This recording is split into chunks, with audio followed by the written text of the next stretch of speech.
Hi there. So I would like to begin our session. So good Saturday morning. I'm Jana, and I'll be talking to you today about a very, very exciting tool, the most colorful tool, if you don't count Power BI, which is the planner. So before we begin, who heard of planner, did something with planner, practiced anything with planner? Okay, we have 2-3 people that know what planner is. That's a good start. 4 people that know what planner is. I really hope you can hear me in the back. If not, just come here. Maybe a little louder. A little louder. Okay, I'll do my best. I talk fast, but not loud, so it's going to be a challenge, but I'll try.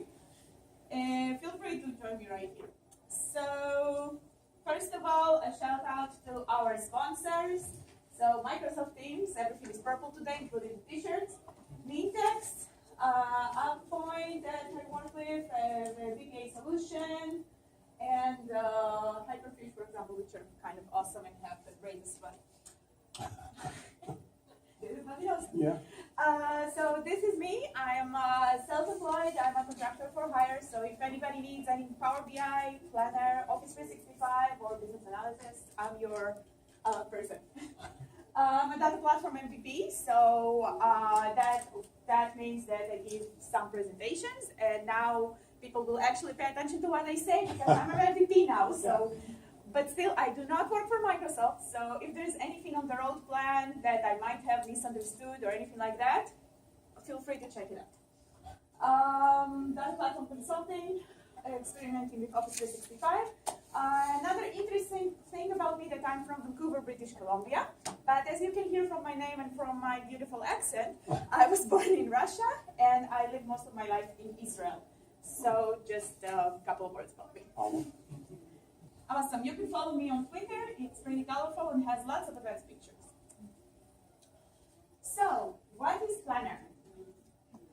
First of all, it's the most colorful tool in Office 365 panel because you can actually add color to things and color code things. And as a woman, I appreciate that. Sorry if it's any kind of stigma that I have misunderstood. It's a work management application. So, first of all, we manage the way we work with Planner. Lets you organize projects, share file, assign tasks, and so on and so on. Is it MS Project? No. Is it similar? Even not that. But it still does for some of the job. Planner is also not Outlook test. It's something completely different. Why do we need so many tools, and why do we care? This is something that I'm going to try to show later on. Now, what Planner enables the most is fast team collaboration. I forgot the word here, fast, because you collaborate as you go, and you don't need a lot of time to set things up. For the 4 or 5 people that have actually used Planner, you know, it is just kind of pops up there. Organized person will work visually. You don't have to collaborate with a team in order to use Planner. Sometimes it's just your own work that you want to organize visual and put all your tasks together. Kind of like, I do that. Kind of like plan your own activities. And even I've heard outside, one of the vendors said, yes, we had a guy in our firm planning his wedding on Planner completely. So that's possible too. It enables the collaboration on the task level. So it's better than collaboration on the site level, or on the, for example, OneDrive level, because you collaborate a specific task or a specific thing that you are doing, and not the entire work. Where can you use Planner? So I have basically divided it into 3 cases that we usually will use Planner for. That would be schedule, agile, because everything is agile, and product/program. Call it what you like. It can be a business analysis process or just a product requirements gathering process, and of course the product development itself process. Now, where we can use Planner? Planner has a very nice mobile application that you can just download. So if you're going to your iPhone apps or to your Android apps, I use Android, and you can just download the Planner application and collaborate with it. The slides will be available on the site. Sorry that it's not there yet. Marketing campaign, for example, is something that we can use Planner for. But why do I have this display here? Because this is the mobile display versus this is the laptop display or any kind of surface display that we will see today. So, what can we do with Planner? We can plan on product release. We can do agile lifecycle management, and this is something that we will do later on. But not the entire lifecycle of the whole product, just specific iteration. Planner is more granular in that way. Plan the next Office 365 Saturday, SQL Saturday, or somebody is waiting for some reason.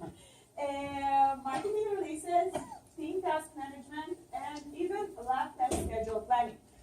When I do presentation about Power BI, I use mock-up company that's called Oil Test Systems, and this company usually has lab tests for the oil checkups in its equipment, and something that can be done in Planner, for example, is plan those lab tests before they are executed and logged into the different sites. So those are just some of the examples that Planner can be used for. Where can we find Planner? Now, this is something that I'm obviously going to show in a demo or in the Office 365 itself. But I wanted this slide to just let you know and let you the organized components. Where can we find this awesome tool and how to define it? So first of all, in Teams. This Office 365 Saturday has a lot to do with Teams, and there is a specific track for Teams. So Teams is kind of important and gathering more and more speed and more strength in the Office 365 realm. Planner tab is one of the tabs that is created in the team and that is part of the team. And you can find all its capabilities according to the team or the group that you belong to in this application, whether it's a mobile or whether it's in your device. Office 365 on the menu, there's the planner, and later on we can see that we can even make it disappear from all the tiles if we want to. This is for governance. In groups, also planner tab that we need to add, but it's created automatically. So when you create a group, is one of the things that is automatically you have there is the planner. And when you create a group, you have other things like OneNote and other like OneNote and the SharePoint side. But another way of collaborating the task is the planner, and is created when you create a group. In Flow, plan and data connection. This is something that I'll review at the end of how to set it up for your Flow experience. And in Power Apps. So I guess you're kind of confused right now because, and this is why this slide is kind of trying to give you the map of all the different places you can find Planner at. Once found, what is in there? What are we going to see there? So once found, the planner has two key components. The first key component is the Planner Hub, where you can basically see all the plans that you have got. And this Planner Hub is by site collection. So that means everything that we have got in our site collection is going to be displayed in the Planner Hub. And so all the groups can have Planner associated with them. So you will see the number of groups that there is an active plan on them. Then you have, if a new plan is created, a new group is created to the plan. So you can add, this is another way to add groups. So if you cannot add groups and you don't have the administrative right for that, you won't be able to create a new plan because some of the organizations disable their users from creating new groups, and this is how you end up not being able to create a plan. So just heads up if this is happening.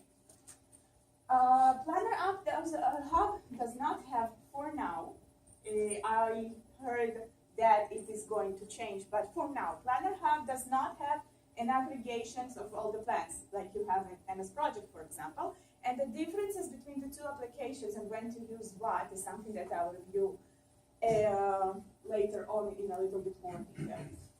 So there's not like a huge Gantt chart of every plan that is in your site collection.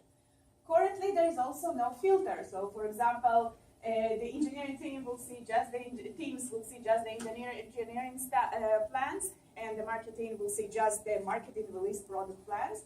So currently, there is no filter like this. But again, this is something that's coming up. And throughout my presentation, I'm going to give a lot of things like the future of planner. This is coming up. This is planned, or this might be in the cards and is mentioned in the community, and maybe one day will actually happen. So Planner, just like Power BI, just like Power Apps, just like Teams, is something that coming along, rolling out, and we just see as it progresses and develops itself and becomes more and more awesome. So just, I guess, better with Microsoft, if you want. And the second thing, the second architect is, of course, the plan itself. Once you are in the hub, you can go and you can find the plan. Plan is created automatically for groups, can be modified by all its users.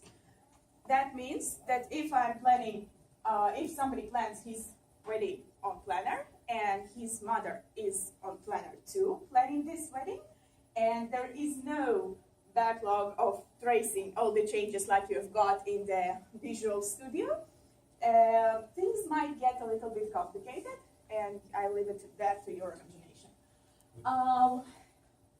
Plan contains buckets that can be added by all users. So bucket basically contains lots of tasks or no tasks at all, or and it can be also added by all the Planner's users.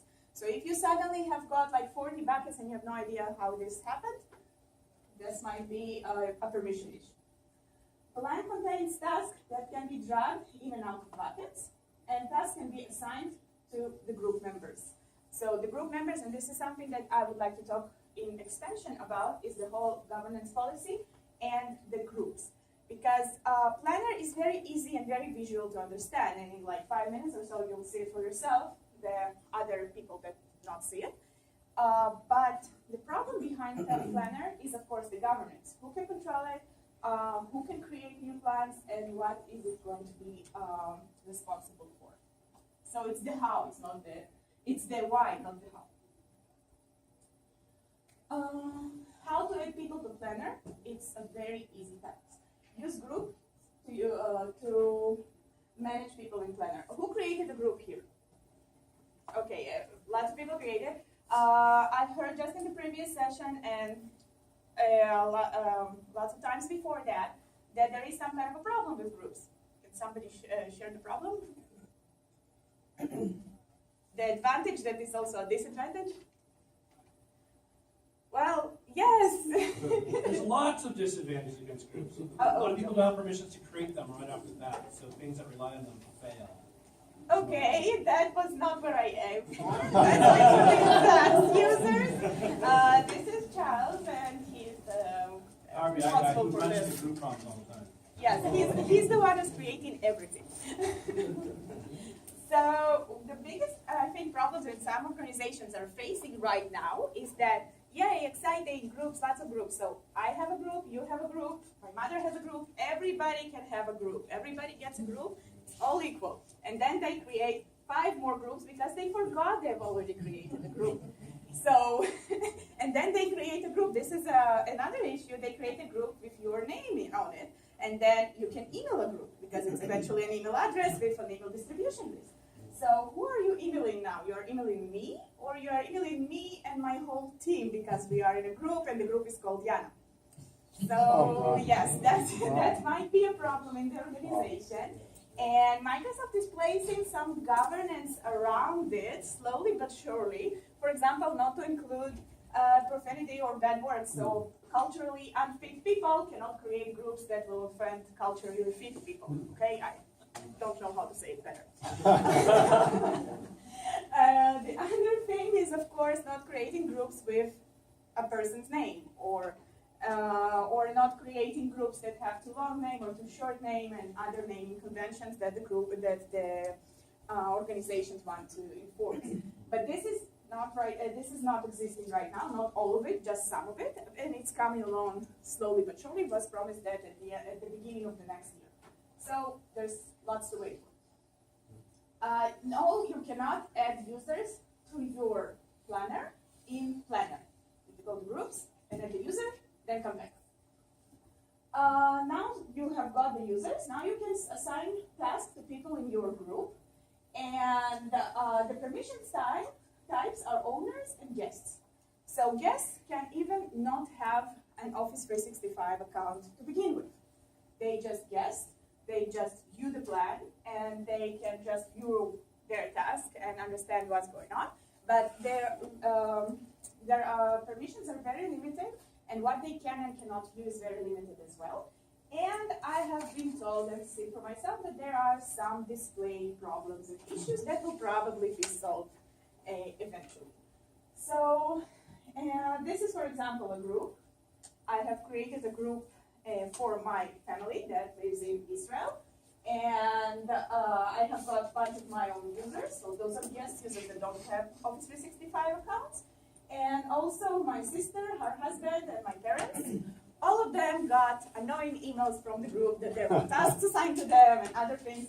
Since my parents don't speak English, it was even more fun. So I had a great weekend last week. So governments, you have a group. I have a group. Everybody can have a group. That's the problem. But that's also the power of the group applications, of the group application. So, planner administration can be limited. What happens if we don't want planner at all? So, if we don't want no plans, then we can limit it by two ways. The first way will be remove planner from the user's plans in the administration. You have got your administrations. If you are the entire Office 365 tenant administrator, you have got the administration portal. And you can basically remove planner for there, and you will never use planner again until you edit that up. So for users in your organization. And you can just, using those comments, you can just disable planner from the tiles. Remember the slide where you can find planner? Now you just simply can't find it in the tiles in your organization, and then you just don't use it. Of course, you can disable users from adding groups, and then they cannot add plans, and then you're policing your organization against planners. So this is one. This is a couple of the ways to remove planner. Now, who can use planner? It can be limited to internal users or to guests. Again, something that is done on the administration level is in the Office 365 is can planner be will be planner limited to internal users only, and also it can be limited to internal users only in the group, in the specific group. We can have a closed group, and nobody can see our plans unless they are in the organization with the Office 365 account and have everything in place. Or groups of plans, people who cannot create groups, cannot create plans. This is, again, I emphasize it throughout the presentation, and this is important to understand. Maybe it will change, but not for now. Directory management. This is a little bit telling you about groups and not planner, but it's very important because the connection between planner and the groups work. So Office 365 groups basically goes throughout all the applications. Planner included, OneNote, SharePoint, Outlook, OneDrive can be, all those permissions can be run in Office 365 groups. Whatever is not run by Office 365 groups right now, things such as the MS project that we have talked about, might be run in the future or not. This is something going on, maybe Charles can say, or somebody else. But for now, all the applications in Office 365 are either running or going to be run by the group permission. What is already in place is the policy in Azure allows to restrict group creation only to Outlook, and there is also the multi-domain support. If you have several domains, you can decide where the groups can be created, and which domain uses what. Now, future plans is working for policy on policy on group expiry, hidden membership, group groups that are hidden from the organization. If you don't know them, if you don't have the permissions, you don't even know that the group exists. Separate groups by corporate policy type, and usage guidelines and usage reporting. Now, all of this information can be found in Office 365 and other in groups and planner community sites.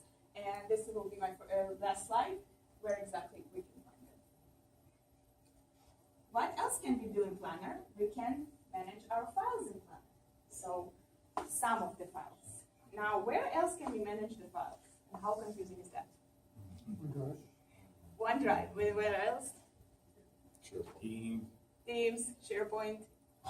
Okay, so we already have got in like 5 seconds 4 different places to manage our files. Now, which files are we going to add to the group? Just the files that are going to be very relevant to their plan.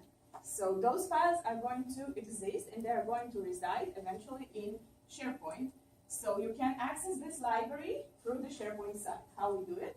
We add an attachment to an existing task. Remember Planner, we are doing it in the task level. We add an attachment of a file from SharePoint or a link, or we can upload the file to Planner, which will basically upload this file to SharePoint. Where in SharePoint? This is a great question. There is a site that is created when a group is created. Group is created, we have a OneDrive, we have a OneNote, we have Planner, we have the site, we have all of this created for the group whenever we create a group. So in the documents, we can see all the pictures, all the files are uploaded right here in the same location. Later on, we can associate from other places to look at those documents and to chat about them if we want to, of course. Now, sometimes we need this, like in the plan that I'm going to show later on, planning a family trip, then you need to store all the pictures in Planner. So this is a case when you would have the attachments in Planner. However, usually it would be best practice to have the attachments in Teams in order to keep the conversation going and archiving everything around the Teams. So unless it's a case study like this, the best practice would be not to attach the document to the task in Planner, but to attach it in Teams. Again, my recommendation and according to what I have seen in organizations and how to use those things. If you are using SharePoint, then probably SharePoint will be the best solution for putting the documents and collaborating about them in the team. It all depends in the exact case study and why are you using it and when are you using it. OneDrive will be more fit to drafts that you are working on by yourself or maybe with one more partner that you are kind of working on towards something. And this is also something that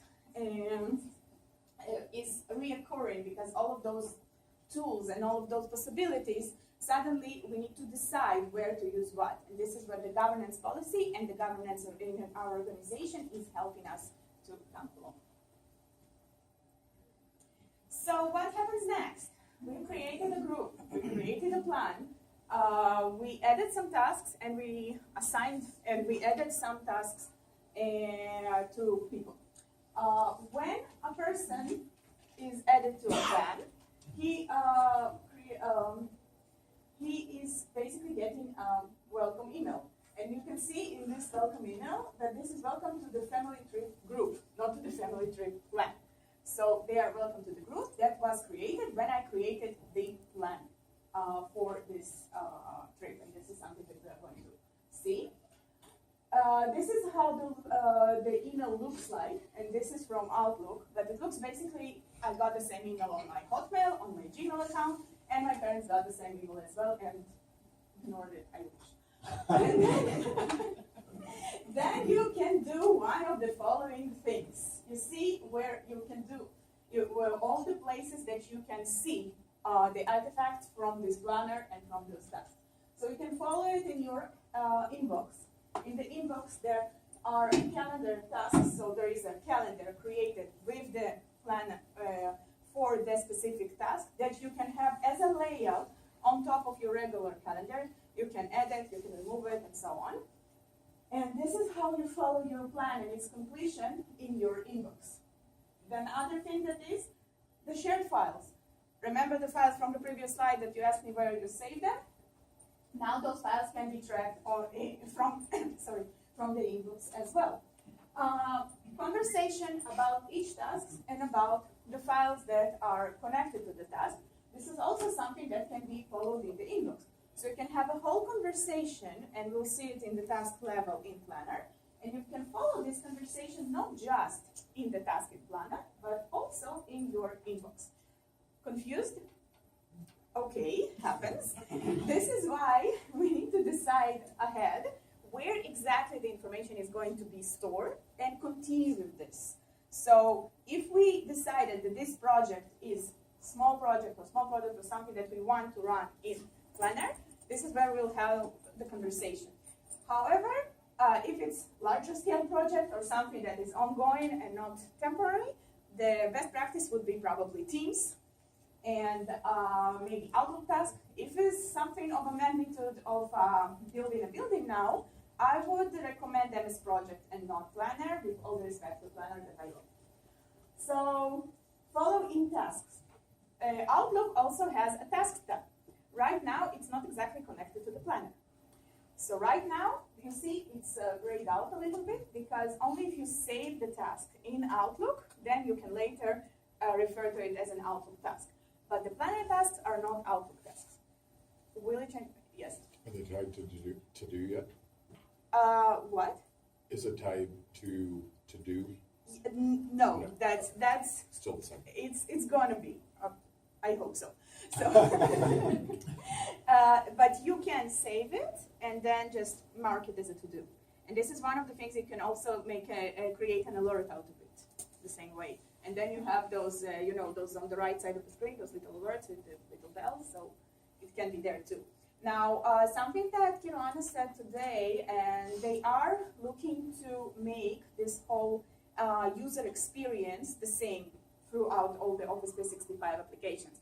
Like you have got your presence, your picture with the little green V. So the same thing around alerts and other things. So I don't know the timelines around that, but you can ask Charles, Kirana, or other Microsoft. The next place you can follow for it is Teams.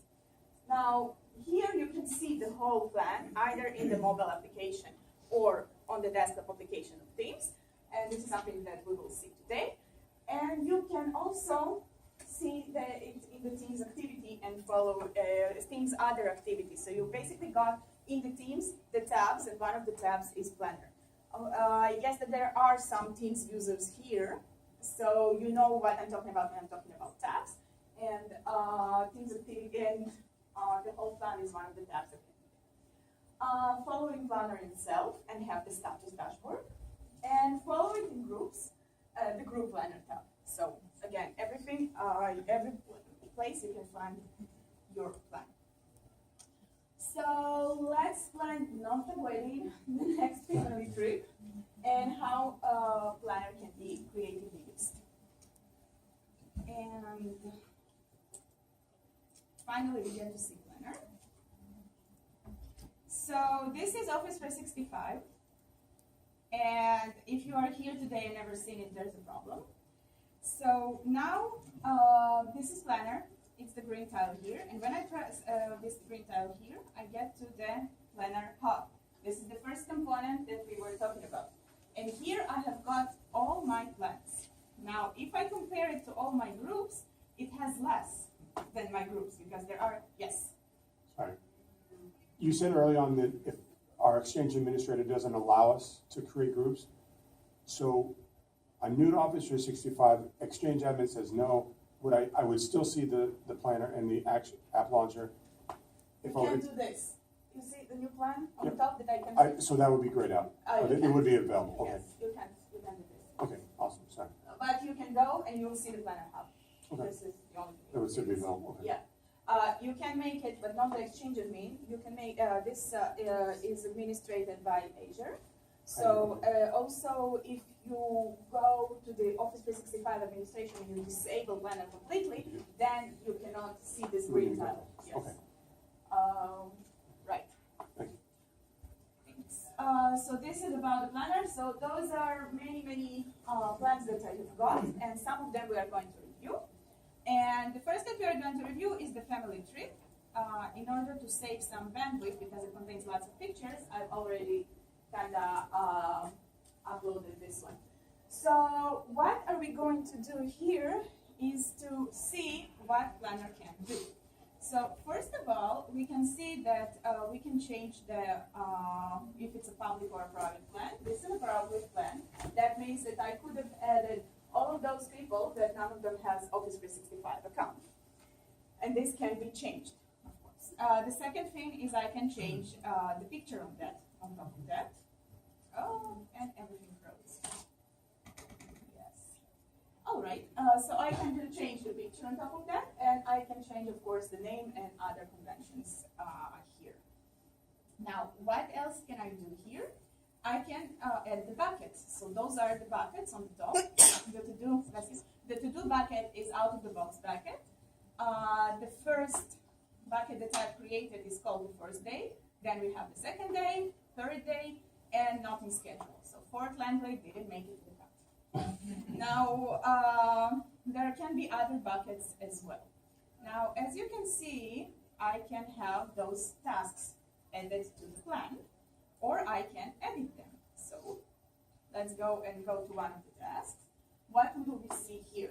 So West Creek Farms, there are some farms in DC near Langley, and now they have got all this cranberry harvest going on. Go visit, amazing, and great cranberry wine. And so what is there in the West Creek Farms? I want to take my family there, and I want to take them because I like the place, so I want to take them there. But I need to plan some things. I need to make reservation. I need to pin it on Google Map. I need to make sure that Google Map is in Russian, because otherwise it's not going to work. Then I'm going to need to decide which car we are going to use, and where are all those tasks. And only one thing I've checked out of my checklist. So all those tasks, I can add tasks, I can remove tasks, I can check out those tasks, and I can assign not individual tasks. I can assign just this whole task together, not checklist. This is why this is checklist and this is the task. So the granular level is the West Creek Farm task, not the checklist inside. Unlike MS Project, and this is something that is in the slide later on, reviewing the differences between MS Project Online and Planner. Unlike MS Project, it does not support any task hierarchies or subtasks or things like that. This is to plan a family trip, not to build the whole building complex. So, in there, I can add more people to these tasks. So if I click on this, I can, for example, assign my mom to this task as well. What is going to happen is that as soon as I press on this X, my mom is going